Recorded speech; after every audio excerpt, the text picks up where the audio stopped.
Hi guys, welcome back to my channel. मैं सुजाता जौहरी आप लोगों का अपने यूट्यूब चैनल पर स्वागत करती हूं। तो जो लोग मेरे चैनल में नए होंगे, मेरे चैनल को लाइक एवं सब्सक्राइब कर दीजिएगा और बेल आइकन बटन को प्रेस कर दीजिएगा ताकि मेरा नोटिफिकेशन आप लोगों तक सबसे पहले पहुंच सके। तो आइए आज हम लोग जानते हैं कि अपरा एकादशी कब है और अपरा एकादशी का व्रत हमें किस तरह से करना है। तो साल 2025 में अपरा एकादशी 23 मई दिन शुक्रवार को पड़ रहा है।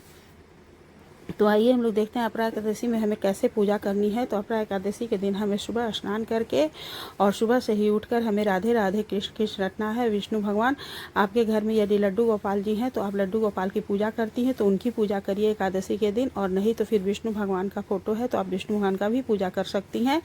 मैं तो अपने लड्डू गोपाल जी की ही पूजा करती हूँ। तो लड्डू गोपाल जी को स्नान करा करके उस दिन पंचामृत से स्नान करवा के उसके बाद से उन्हें उनके आसन पर विराजमान कर दी हूँ। और फिर उसके बाद हमें शंख में जल भर के उस दिन जरूर स्नान करवाना चाहिए। ऐसे तो प्रतिदिन ही करवाना चाहिए। फिर उसके बाद से उन्हें एक फूल चढ़ा देना है। हमें गुलाब का फूल या पीला फूल आपको मिल जाता है तो वो चढ़ा दीजिए। और फिर उसके बाद से हमें एक दीपक जला करके लड्डू गोपाल जी के आगे रख देना है। एकादशी के दिन हमें चावल का उपयोग नहीं करना होता। हमें इस दिन तिल का आसन देना चाहिए और तिल का ही अक्षत देना चाहिए। हाथ में भी तिल लेकर ही पूजा, एक तुलसी मंजरी चढ़ा दीजिए। और फिर उसके बाद तुलसी पत्ती जरूर से लड्डू गोपाल जी को चढ़ाना है। बिना तुलसी पत्ती के भगवान जी कोई भी भोग स्वीकार नहीं करते हैं। फिर हमें भोग प्रसाद में आपके पास जो भी फल हो, मीठा हो, उनका भोग लगा दीजिए। इस दिन हमें अन्न का प्रयोग नहीं करना होता है, फल का ही भोग लगाना होता है। फिर हमें एक लोटे में उनके लिए दिन भर के लिए जल रख देना है। ऐसे जेठ के महीने में लड्डू गोपाल जी के पास हमेशा ही जल मिट्टी के घड़े में भर के रख देना चाहिए छोटा सा। फिर दक्षिणा चढ़ा देना है और दक्षिणा चढ़ा देना है। इस तरह से हमें लड्डू, उसके बाद से हमें हाथ में फूल और तिल लेकर के हमें अपरा एकादशी व्रत की कथा को सुन लेनी है या पढ़ लेनी है। उसके बाद से हमें फूल समर्पित कर देना है।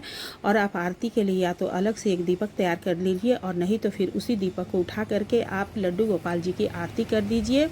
ओम जय जगदीश हरे आरती कर दीजिए। और आरती करने के बाद से दीपक रखकर थोड़ा सा हमें जल गिरा देना है। फिर हमें भगवान जी से क्षमा प्रार्थना कर लेनी है कि हे भगवान जी, हमसे जो भी पूजा में भूल चूक हुई होगी उसे आप नादान बालक समझ के क्षमा कर दीजिएगा।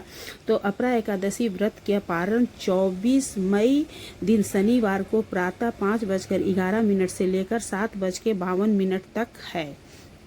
तो आप लोग जैसे भी करती होंगी वैसे कर लीजिएगा। और जो लोग भी मेरा वीडियो देख रहे होंगे वे मेरे वीडियो पे कमेंट एवं लाइक ज़रूर से कर दीजिएगा। और सभी कोई कमेंट में श्री राधे राधे ज़रूर से लिखिएगा। बोलिए विष्णु भगवान की जय। वृंदावन बिहारी।